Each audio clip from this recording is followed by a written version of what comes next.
Good day mga lods, so marami na naman tayong basketball updates. Jimmy Malonzo binigyan ng friendly advice ni Bo Bilga.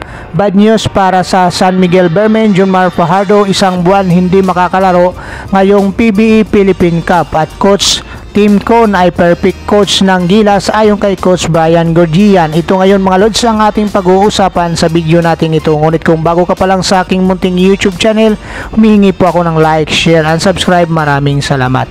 So ayon nga dito sa report ng Spin.ph ni Snow Badwa, Junmar Fajardo likely to sit out early stages of San Miguel campaign ayon mismo sa source ditong Spin.ph.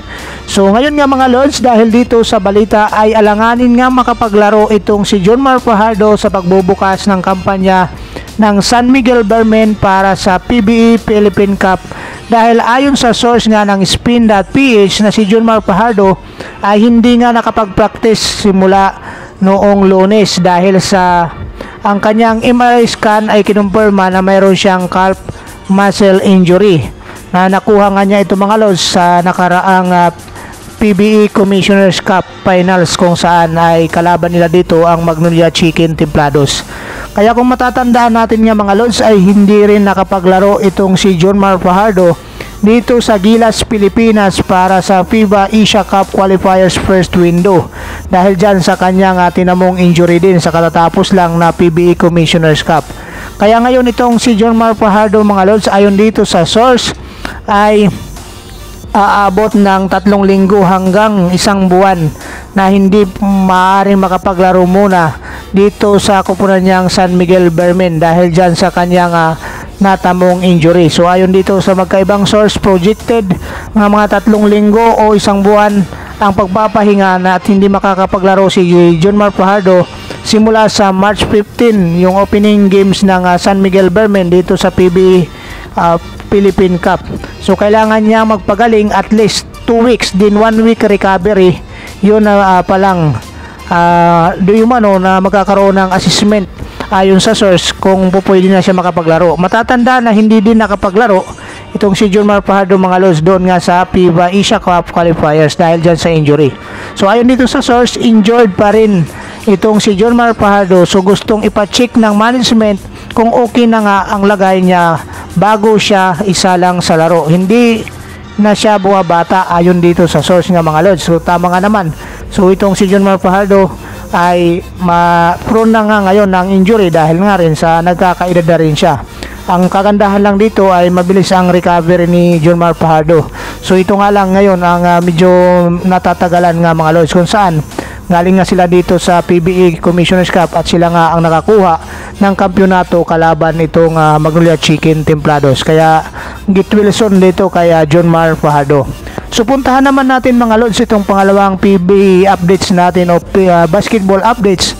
Ayon pa rin sa Spin.ph ni Sir Jerry Ramos, Tim Con the perfect coach for Gilas, says Brian Gorgian. So itong si Coach Brian Gorgian ay hindi na ito bago kay Coach Tim Con dahil nagkaharap na nga sila dito sa PBE nung nakaraang PBE Commissioner's Cup kung saan nakuha nga nitong Barangay Ginebra San Miguel ng talunin nila itong koponan ni Coach Brian sa Game 7. So kaya ito nga mga lods ayon dito sa kanya ay pinupuri nga niya na perfect coach ng Gilas Pilipinas itong si Coach Tim Con dahil na rin siguro sa nakalaban na nga niya ito mga lods. So narito nga ang bahayag at atin alamin.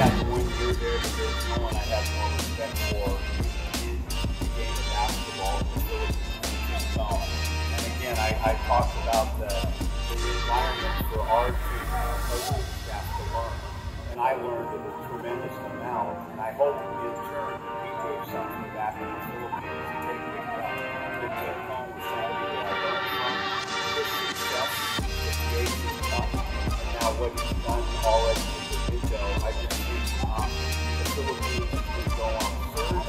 They're good players, their team, Soto, Kevin, play with us.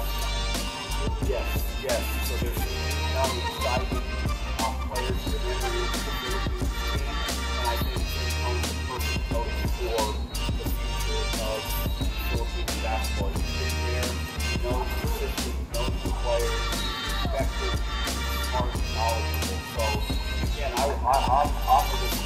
I want to win a medal at those Olympics, but I also I love seeing the team get together. I'm excited about what's going on in Japan, and I think he's going to At para naman sa karagdagang basketball updates, Bo Bilga has a piece of advice for Jimmy Malonzo. Ito nga mga lods ay ayon dito sa report ng Spin.ph ni Arian Carlo F. Sacamos.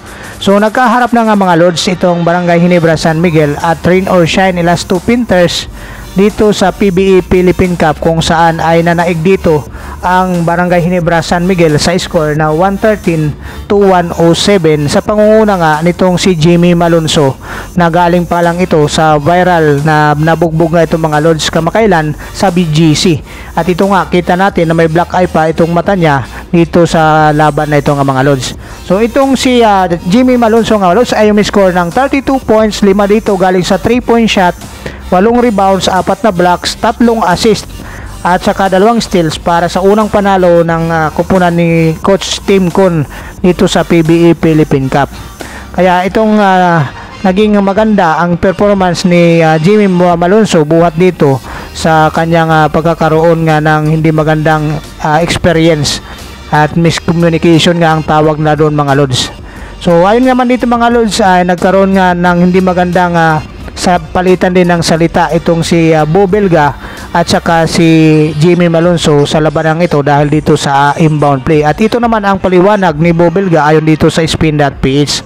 So ayon sa kanya, kumbaga sinisecure ko yung rebound ayon kay Bilga.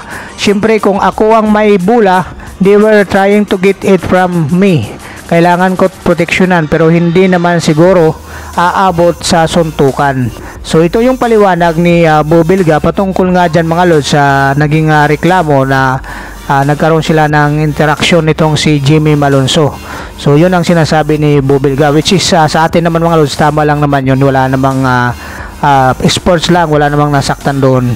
Yun ang kagandahan. So dito nga mga lods, ang Rain or Shine Elasto Pinters ay nakakuha na naman ulit ng kanilang pangatlong sunod na talo dito sa opening ng PBE Philippine Cup. At ito nga ay itong si Coach Ying Yao ay naghahagilap pa rin ng kanilang unang panalo. So itong si Bo Bilga nga mga lods ay mayroong nga binigay na paliwanag dito nga sa nangyari.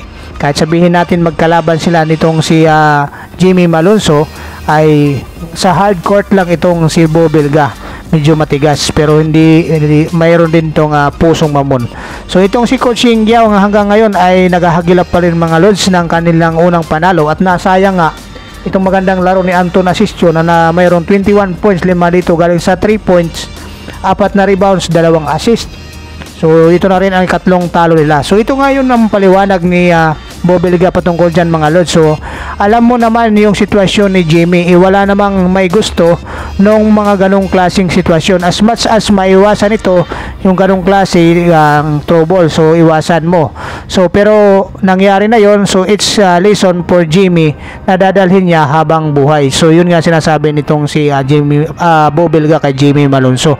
So ito pa nga mga lods ang kanyang kunting advice.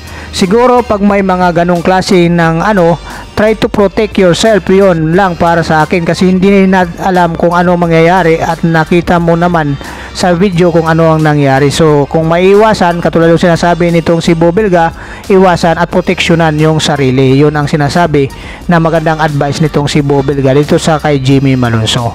So ito nga mga lods, sana nga itong si Jimmy Malonzo ay hindi na nga maulit ito sa kanya at maging maingat na rin siya dito para naman sa kanyang kupunang Barangay Ginebra San Miguel, dahil na rin sa isa siya sa mga star player itong Barangay Ginebra San Miguel.